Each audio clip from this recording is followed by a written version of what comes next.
നമ്മൾ സ്വച്ഛ് സർവേഷൻ്റെ ഭാഗമായി നമ്മളൊരു പ്രധാനപ്പെട്ട മീറ്റിങ്ങിലാണ് ഇരിക്കുന്നത്. ശുചിത്വം ഒരു പ്രധാന സംഗതിയാണെന്ന് എല്ലാവർക്കും അറിയാം. അതിൻ്റെ തുടക്കം സ്കൂളുകളിൽ നിന്ന് തന്നെയാണ്, കുട്ടികളിൽ നിന്നാണ് അതിൻ്റെ ഒക്കെ തന്നെ തുടക്കം ഉണ്ടാവേണ്ടത്. അതിന് അവർക്ക് മാതൃകയായി നമ്മുടെ അധ്യാപകർക്ക് കൂടെ ഉണ്ടായിക്കഴിഞ്ഞാൽ സ്കൂളിൽ നിന്ന് തുടങ്ങുന്ന ആ നല്ല ശീലങ്ങൾ, ആ നല്ല തുടക്കം. ഇപ്പോൾ ഞാൻ ചുരുക്കി പറയാം, ഞാൻ ഇടയ്ക്ക് ബബിൾഗം തിന്നുന്ന ആളാണ്.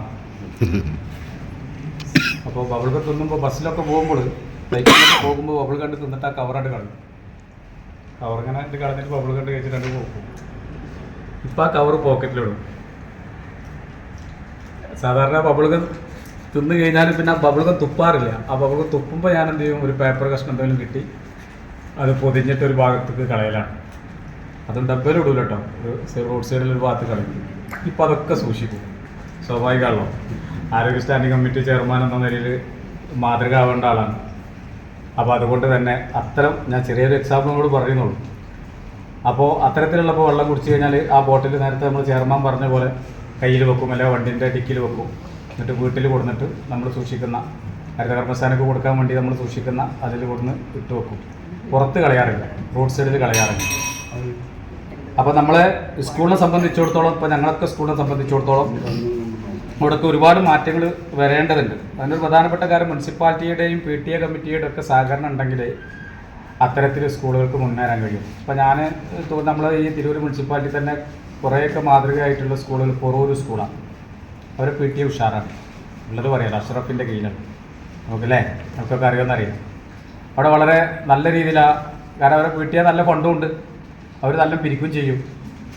നമ്മൾ PTA 0 ആണല്ലേ ഫണ്ട്. ടീച്ചറെ ഞങ്ങളെന്തെങ്കിലുമൊക്കെ പരിപാടി ഉണ്ടെങ്കിൽ സിന്ധു ടീച്ചറോട് പറയാം, എന്തെങ്കിലുമൊക്കെ പരിപാടിയുടെ പോക്കറ്റ് നിർത്തി കൊടുക്കാനല്ല, പിരിക്കാനൊരു മടിയാണ്. അപ്പോൾ ഞാൻ പറയുന്നത് എന്താ വെച്ചാൽ, നമ്മൾ സ്കൂളുകളിൽ ഇത്തരത്തിൽ PTA കമ്മിറ്റിയും അധ്യാപകരും അതേപോലെ തന്നെ മുനിസിപ്പാലിറ്റിയുടെ ഒക്കെ ആരോഗ്യ വിഭാഗത്തിൻ്റെയൊക്കെ പിന്നെ കൂട്ടായ്മയോട് കൂടിയിട്ട് നമുക്ക് നേരത്തെ ചെയർമാൻ പറഞ്ഞ പോലെ തന്നെ വേസ്റ്റ് ബിന്നുകൾ, അതുപോലെ തന്നെ ഈ പറയുന്ന ഭക്ഷണം, കുട്ടികൾക്ക് കൊടുക്കുന്ന ഭക്ഷണങ്ങൾ ഒരുപാട് വേസ്റ്റ് ആവുന്നുണ്ട്. എത്ര പറഞ്ഞാലും വേസ്റ്റ് ഇല്ലാന്ന് ആർക്കും പറയാൻ കഴിയില്ല. പക്ഷെ എന്താ വെച്ചാൽ പല ആളുകളും അവരെ പശുക്കൾക്ക് വേണ്ടിയിട്ടും കോഴികൾക്ക് വേണ്ടിയിട്ടൊക്കെ ആ വേസ്റ്റ് കൊണ്ടുപോകുന്നതുകൊണ്ട് അത് നാശമാവണില്ല എന്ന് പറയാം.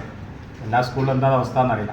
അങ്ങനെ ഭക്ഷണം പിന്നെ വേസ്റ്റുകൾ ഉണ്ടെങ്കിൽ നമുക്ക് എന്ത് ചെയ്യാം, ഈ പറയുന്ന റിംഗ് കമ്പോസ്റ്റുകളൊക്കെ സ്കൂളുകൾക്കും കൊടുക്കാൻ കഴിയുമോ എന്നുള്ള രീതിയിൽ. കാരണം ഇപ്പോൾ വീടുകളിലൊക്കെ ജൈവമാലിന്യത്തിന് വേണ്ടിയിട്ട് ഈ റിംഗ് കമ്പോസ്റ്റുകൾ കൊടുക്കുന്നുണ്ട്. അത് സ്കൂളുകളിൽ ഉൾപ്പെടുത്തി, കാരണം ഇത്തരം ഭക്ഷണ വേസ്റ്റുകൾ ഉണ്ടെങ്കിൽ അത് എന്ത് ചെയ്യാൻ പറ്റും, ജൈവമാലിന്യങ്ങളാക്കി എടുത്തു കഴിഞ്ഞാൽ അവിടെ കൃഷിത്തോട്ടങ്ങളൊക്കെ ചെറിയ രീതിയിൽ സൗകര്യമുള്ള സ്കൂളുകളിൽ വെച്ച് കഴിഞ്ഞാൽ ആ ജൈവവളം അവിടെ തന്നെ ഉപയോഗപ്പെടുത്തി നമുക്ക് കുട്ടികളിൽ എന്ത് ചെയ്യുക, കൃഷിയും പരിപോഷിച്ചെടുക്കാൻ കഴിയും. അതുപോലെ തന്നെ ഗാർഡന്, മനോഹരമായ ഗാർഡൻ സെറ്റ് ചെയ്യാം. പിന്നെ മെയിനായിട്ട് ഈ കുട്ടികളിൽ വൃത്തിയുണ്ട്. കാരണം ഇപ്പോൾ എൻ്റെ മകളോടൊക്കെ തന്നെ പറഞ്ഞാലും, ഇപ്പോൾ എൻ്റെ മോള് 4ാം ക്ലാസ്സിലാണ് പഠിക്കുന്നത്. അപ്പോൾ എൻ്റെ വീടിൻ്റെ തൊട്ടപ്പുറത്ത് വേറൊരാളെ പറമ്പാണ്. ആ പറമ്പിൽ ഒരിക്കലും ഇടരുതെന്ന് പറഞ്ഞാൽ അങ്ങോട്ട് തന്നെ ഇടും. ഞങ്ങൾക്ക് പറഞ്ഞ് മനസ്സിലായില്ല. നമ്മളവിടെ വേസ്റ്റ് ബിന്ന് വെച്ചിട്ടുണ്ട്, കവർ വെച്ചിട്ടുണ്ട്. പുറമെ ഞാൻ കാലിയായ പെയിൻറ്റിൻ്റെ ബക്കറ്റ് കഴുകിയിട്ട്, പെയിൻറ്റ് അടിച്ച കാലിയായ പെയിൻറ്റിൻ്റെ ബക്കറ്റ് കഴുകിയിട്ട് ഒരു 3 എണ്ണം അതും വെച്ച് കൊടുത്തിട്ടുണ്ട്. ഇവരിടുന്ന മുട്ടായി കവറുകളും ഈ പറയുന്ന എന്തിനു പറഞ്ഞിട്ട് ജനൽ തുറന്നാൽ ഈ ജനലിൻ്റെ ഉള്ളിൽ ഈ പിന്നെ മുടിൻ്റെതും ഇതിൻ്റെതൊക്കെ അതിൻ്റെ ഉള്ളിലൂടെ എത്ര തവണ പറഞ്ഞിടത്ത് ഇപ്പോൾ കുറഞ്ഞ് വരികയാണ്.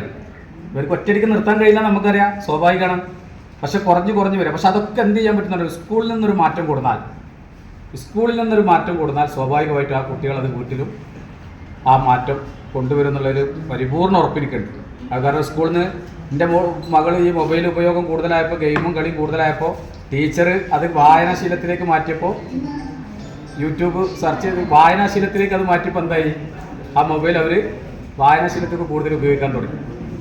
ടീച്ചർ പഠിപ്പിച്ചു കൊടുത്തൊരു കാര്യമാണല്ലോ, ടീച്ചർ പറയുന്നത് പെട്ടെന്ന് അക്സെപ്റ്റ് ചെയ്യും, നമ്മൾ പറയുന്നത് പോലെയല്ല.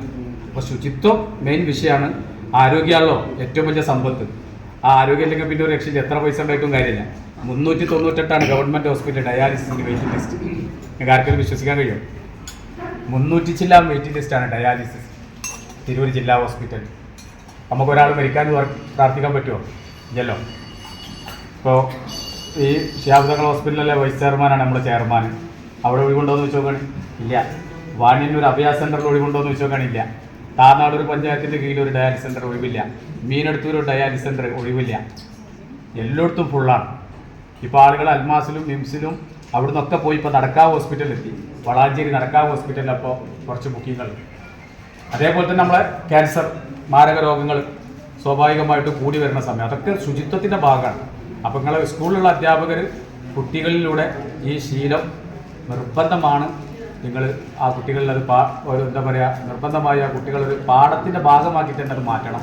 അതിന് ആരോഗ്യ വിഭാഗം എന്ന മേഖലയിലെ ആരോഗ്യ വിഭാഗം സ്റ്റാൻഡിംഗ് കമ്മിറ്റി ചെയർമാൻ എന്നല്ല ഞങ്ങളുടെ ഭാഗത്തു നിന്ന് ഏതൊക്കെ തരത്തിലുള്ള സഹായ സഹകരണങ്ങളാണോ നിങ്ങൾക്ക് വേണ്ടത് അതൊക്കെ ഉണ്ടാവുമെന്ന് ഉറപ്പ് നൽകിക്കൊണ്ട് എന്നെ കേട്ട് നിങ്ങൾക്ക് നന്ദി പറഞ്ഞുകൊണ്ട് ഞങ്ങൾ ജയിക്കും.